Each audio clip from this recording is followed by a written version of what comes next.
So today I have the pleasure of introducing Jamie Riedesel. Jamie, as many of us, had an introduction to system administration because she got sick and had to stay at her desk for a week straight and then got hooked on it from there on forward. So she's here to talk about this new thing called monitoring. And sounds like it's something that's important. It's a new trend. I think it's even trending on Twitter right now. So something pretty new, really exciting. But something that's obviously really critical to organizational performance. And so I'm really excited to hear what Jamie has to tell us in terms of how to intentionally design our systems for monitoring. So Jamie.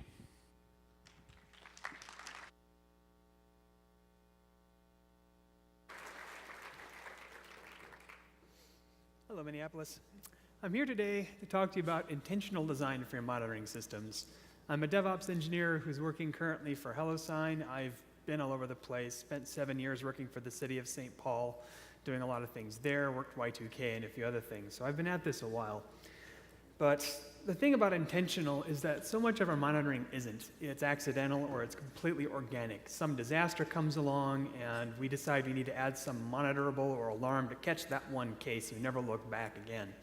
And add this over time and you get this big hodgepodge of amorphous monitoring and alarming that just only sort of works. And every so often there's a kind of minor refactoring binge to go through and try to make some sanity out of it. And that only scales so far. What I'm here to today is to tell you what happens if you actually want to do it from top to bottom. So, but first off, this is your monitoring stack. They all look like this. Yes, all of them. Even cron jobs that spit out email. If that is your entire monitoring system, a couple of scripts in a cron tab that checks for a thing and sends you email, fits this. Some of the full stack solutions, such as Xenos or SolarWinds, fits this. If you're building things out of open source components, such as Nagios, Telegraph, Grafana, or Boson, fits this. And if you're something Google size, where you're managing data centers in multiple time zones and multiple continents, this fits. But I want to start more on some of the details here and talk about, right now, the layers. The polling engine, this is a thing that actually gathers data. And there are definitely more than one of them in your system. One thing I want to get out of the way right now is that these are abstractions. So you're not going to have a single item called polling engine in your entire architecture. Caveat, if you get one of the all-in-one solutions, they will have a polling engine in it. But chances are you may be relying on some sublayers, which I'll get into in a bit. But your polling engine, for the cron job spitting out email, it's the actual cron script. It checks a thing. And for full stack solutions, like for the NCPA process for Nagios, that's part of the polling engine. Nagios' actual polling engine that hits the NCPA agent, part of the polling engine. The SNMP daemon on your Linux boxes in your network stack, that's part of the polling engine. The WMI instrumentation on Windows, part of the polling engine. And Monet, a little thing that sits in the background and makes sure certain services are up, part of your polling engine. It can be a whole bunch of things. And at a higher level, the status endpoint on that nice API you made to integrate with your monitoring system, part of the polling engine. It's all there. Next up, we have the aggregation engine. This aggregates data into something useful, likely summarizing over time. For the cron jobs in email, the aggregation engine is actually your inbox. These don't have to be automation. These can be human processes. In a lot of cases, they already are. So you already have one case of email is your aggregation engine. And for Nagios, that polling engine that fetches data off, part of what it does is summarize the data, insert it into the backing data stores, whatever they may be. RRD tool, which has been around since the early 90s, I believe, is designed to gradually scale back granularity of data over time and keep a specific space. Great, that's what it's there for. And that's here. Some of these things do statistics on the data set before reducing granularity. For example, if you have your full 1-minute polling interval stuff and you're trying to degrade it down to like maybe an every 15-minute interval, you can do things like check the minimum, the maximum, figure out the percentiles, a whole bunch of statistical details as you degrade your granularity to capture some information about what that more granular data behaved and what it looked like. And there's a lot of complex analytics in this that can get on. So this part can be very complex. We use that word a lot, and some of the vendors over there specialize in this.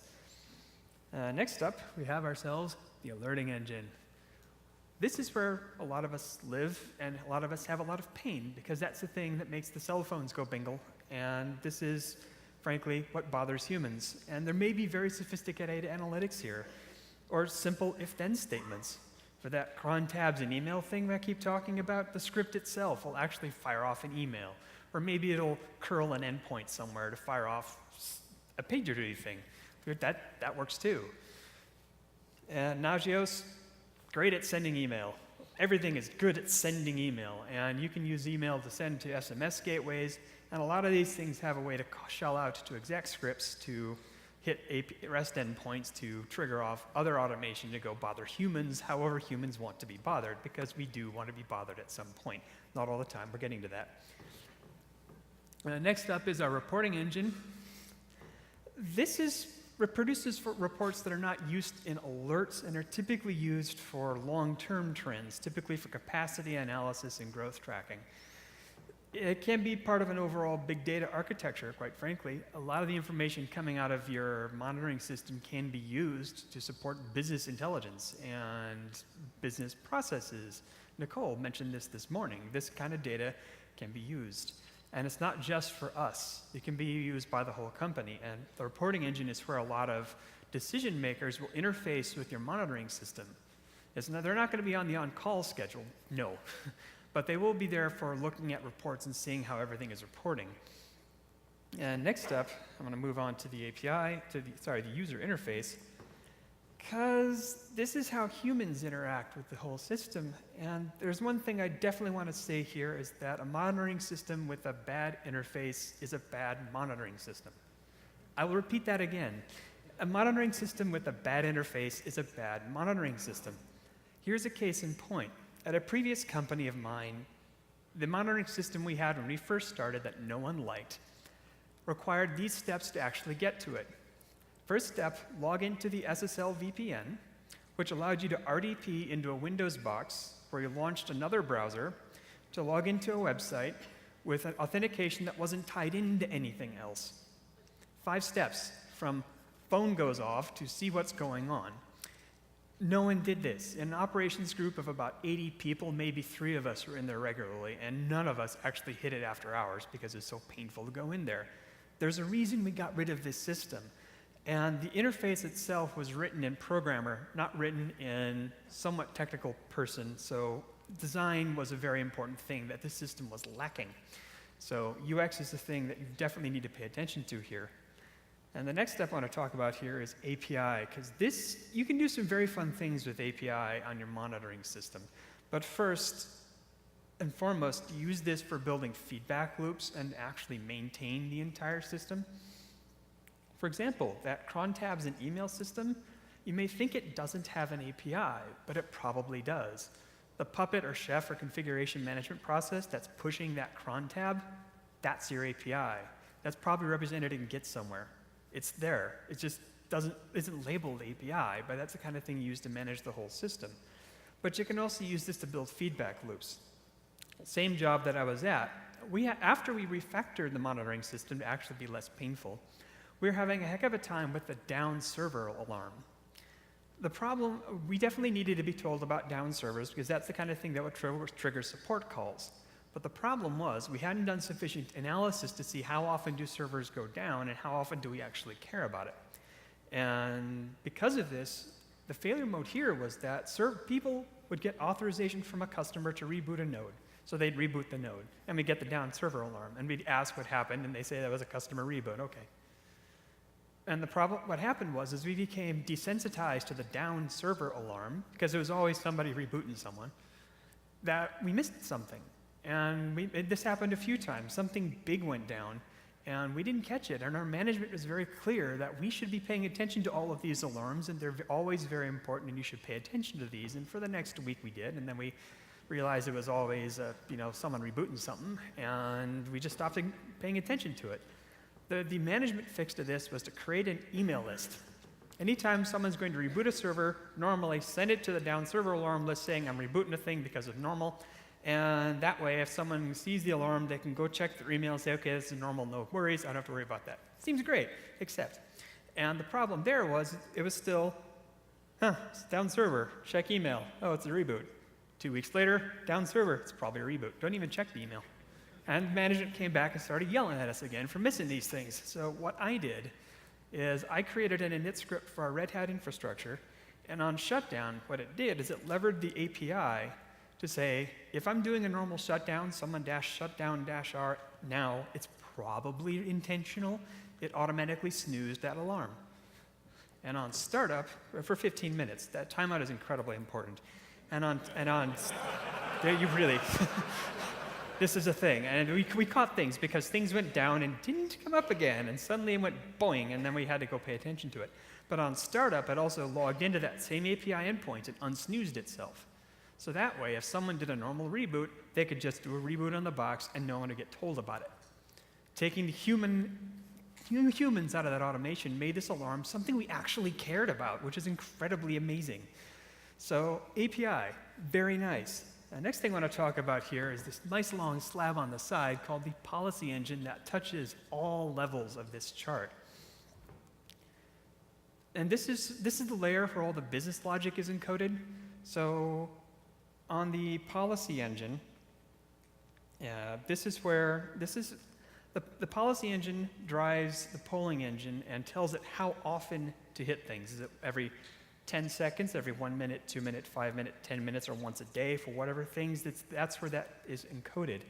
And it also determines whether or not you stop polling during maintenance windows. That's an important thing to be intentional about, because if you poll during maintenance windows, your data set will probably include the maintenance window traffic. And if you're doing analytics on that, you have to factor in the fact that your maintenance load is there, and that's not your production load. Or do you turn it off, and you get this big gaps in the data, but the data is clean otherwise? Figure out what you want to do, and do that. For the aggregation engine, this figures how fast you summarize data. For some things, you need to keep it for 7 years, and that's it. Okay, you just keep it for 7 years. And for other things, there may be an ETL process that comes in afterwards and summarizes things. You only need to keep the full granularity stuff as long for like 2 times the cycle of the ETL cycle, and then you can get rid of it. That kind of thing is incredibly important if you have a very massive infrastructure and you're gathering 20,000 data points every 10 seconds. You need to be able to keep the storage problem nice, and that's one way you can do that. And for the alerting engine, this is who gets page twin, and this is also where you encode your escalation policies, because if an alert gets missed, what happens?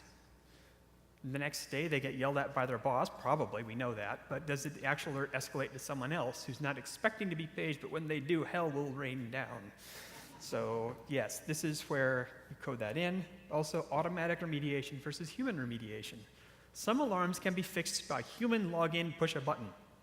If you have a human login, push a button, automate that, please. That save us all the on-call people trouble. So yeah, and maintenance window interactions here, because do you snooze all of your alarms during maintenance windows or only some of them? Be careful what you do, because some things you still care about even during maintenance windows. And for the reporting engine, this determines who gets sent report when and how trend lines are built and all that stuff. I mean, for the user interface, the policy engine also describes who's allowed to do what. This is where your ACLs are built into the whole monitoring system. And like all of this, the policy engine is not one monolithic thing. It's a whole bunch of little things that are scattered all over the place, but it's still, at this level of abstraction, your policy engine could be encoded in 15 completely separate things. So keep that in mind. This is not monolithic here. This can be spread across uncounted microservices, but in terms of your overall monitoring infrastructure, this chart applies. The next thing I want to talk about is the types of monitoring that we have. And there are different kinds of monitoring that we do. Performance monitoring, this is high granularity, typically like sub-second or every 1 second or every 5 second type of tracking. And it's not likely to be done continuously and probably done during benchmarking and fault isolation, but it's still part of your monitoring system. And this is things like S-tracing, or using procmon on Windows, or TCP dumping sessions, or RPC dumping things as they try to figure out what's happening in various layers of the stack. You don't need that all the time, but when you need it right bloody now. So yes, it's a type of monitoring. And something for the next level, operational monitoring, this is typically middle granularity. This is your every 1, 2, 5, 10 minute polling to see up, down, status, that sort of thing. It's done continuously, and it typically requires a very fast response when something goes wrong. This is where we live. We all know this one. And most of our monitoring systems are very well optimized for performance monitoring, but not so much for capacity or any of the rest. But there's something else to be aware of here as your monitoring system grows. There is a temptation, especially if you're working with a lot of development, to get more performance monitoring into your system. And if you're getting 1-second granularity data, the same sanity routines you apply to that data for 1-minute granularity systems isn't going to work very well. Again, be intentional. And the next thing, capacity monitoring. This is low granularity, done occasionally with a typically slow response. Some of these data points only need to catch once a day. And this helps solve long lead time problems. If you're going to be running out of budget within 9 months if things keep going, you need to be told. And in civil service, which I believe a fair number of you are in, the 18-month lead time problem for very large things is a real thing. When I was working for universities, state-supported, we had our central storage array that was closing to end of life. But because that was over a certain dollar amount, we had to wait for the state to approve this, and that meant we had to tell them 18 months before we actually could get the funds. So if you can trend your lines up that far out, sometimes you need it. That's an extreme case. But other things, far more immediately, you can start tracking your monthly Amazon spend. They have these numbers, use them. And so you can start watching that chart trend upwards, and you can see, oh, we're going to hit our budget cap in 3 months. Time to either optimize or start begging for more budget, the kind of things you use for business cases. Now, service level agreements, this is not everybody has them, but it's very important to have them if you do, because this tells you if you're meeting or not. It's typically a mix of granularity, and it involves metrics from all levels of the stack, and it's done continuously, and it can be fast or slow response. Things that are downtime related, you want fast response on those. That's actually probably part of operational monitoring, but you do dual duty there. And slow impact things. For example, if you have a quarterly uptime budget and you're trying to fix something in, maybe we'll just not do the maintenance window this month, and then we'll wait for the next quarter and try to keep our uptime numbers back before we have to start giving clients money back, which we hate. So that's nice. We have a stack and we have some monitoring types, but I still haven't told you how to get it. But I want to do that now. A project outline for how to get it, because refactoring your monitoring system is a full-on project. Now, if you're a one-person team, this is easy. You just need to figure out how to fit it into all of your other priorities to actually refactor this thing. Great. But I believe most of us here are working on operations teams that are larger than 7. How many of you are on an ops team larger than 7 or whose monitoring system is very much involved, sees by more people than is the people attached to the pager system? So I see a few hands. But the first step is getting approval. You want that, because if you don't have management buy-in, you're not going to be able to do a good job. It'll be another short-term refactoring that kind of polishes off some of the rough edges, but the overall system will remain the same. For this kind of thing, you want it to be pitched to the business case, not to the personal case, not, I want to refactor the monitoring system so I can actually get sleep at night. If you have the right manager, that may actually be persuasive, but if they go to their manager, they're like, looks like you need more people. Not the right answer to that problem. But if you can go to them and say, this will allow us to have our customer success managers proactively monitor customer environments and allow them to react to problems before the customers do, which will make the customers feel very cared for and will reduce churn. Reduce churn is an amazing phrase if you have a customer-driven environment, because that's the kind of thing that says money. Because profit curves are defined by churn, and if you can make that case, you're far more likely to get approved. So now that you have it approved, next step, figure out what you need at a high level. You need an SLA. If you have an SLA, awesome, work backwards from that. And if you don't have one, You do have one. It's the default SLA. And that default SLA is very simply, the system is up when the users want it, and if they don't, they'll bitch about it on social media. Facebook, HipChat has seen this one recently. But if it's an entirely internal, you have the far more worst case. If the system isn't there, they'll bitch about it to the people who give my department money. So you want to be very careful about this, and you need to start figuring out what your actual de facto SLA is. So start asking people, is the system down for an hour? Is that an end-of-the-world crisis, or is it just shrug, I'll just try again? Because that'll tell you how much you need to know. Start asking with your peers, start asking for the managers, and start asking the actual users of the system. And if you're in microservices, this still applies. It's part of the overhead of running microservices. So if you have a microservice whose job is to push file to S3 bucket, it's going to have a very small SLA, but it still needs one. Do that anyway. So figure out what your service level agreement requirements are for uptime and surrounding goals. And the next step, too fast, next step is to turn that into concrete measurables. Because frankly, an SLA, especially one published in the terms of service, is written in Lawyer, which if you haven't figured it out, is automation for a human's legal system. So it's not very penetrable to people who aren't human legal system programmers, also known as lawyers. So the service level objectives are what we use to figure out, okay, what does this distill down to in things I, the person who has to respond to the pager, or the person who's looking at the charts, care about, and that's the service level objectives. Now, these are concrete measurables, and that's things like the site will be up 99.5% of the time, exclusive of maintenance windows, or the nightly batch processing will always happen between 1 and 4 a.m., or maintenance windows will not exceed 2 hours in a given month, or critical OpenSSL bugs are patched within 48 hours of patch release. So that leads us to the next one, which is figure out the specific monitorables, your service level indicators. Now, these are even tighter focus. So for if that 99.5% uptime exclusive of maintenance windows, this tells you need to start tracking your maintenance windows. Maybe you do. Maybe it's in a spreadsheet. Maybe you have some automation you can figure out to put that in. For maintenance windows will not exceed 2 hours in a given month, also tracking that. Batch processing, you need to track start and end of batch processing to be sure you actually fit into the windows. For the SSL bugs, it means you need to track patch releases and patch applied timestamps. Patch releases is probably a human process. Even in a highly automated system, you still have some of that. So, and the next step we have to talk about here is decide how to monitoring it. And this is where you start programming in the polling engine. So figure out, do our existing polling engines fit for all these SLIs that we have, or do you need to start building new ones or buy new ones? This is where that happens.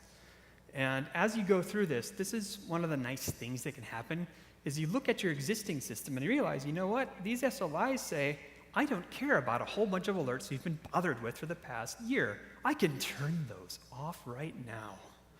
That is an amazing thing when you can turn off the down system alarm because we don't care anymore. And this thing that we've been harangued about for the last 2 years, don't care. So yeah, we can turn those off. That's awesome. Shows great progress to the team when they're doing this too. And another thing about the polling engine, measure direct if you can, because proxied measurements only go so far. The farther away from the true measurement you get, the more humans have to be involved into the true or false definition of whether or not this is an alarm I care about. And alarms that mean, human, I can't figure this out, come figure it out. Minimize those and eliminate them if at all possible, because those are the ones that contribute the greatest to alert fatigue. Because the bigger those are false positives, the more that specific alarm is going to be ignored. So human factors feature prominently in this whole thing. And aggregation requirements, we're now working on the aggregation layer we were talking about before. Figure out what your summarization schedules are to support these things.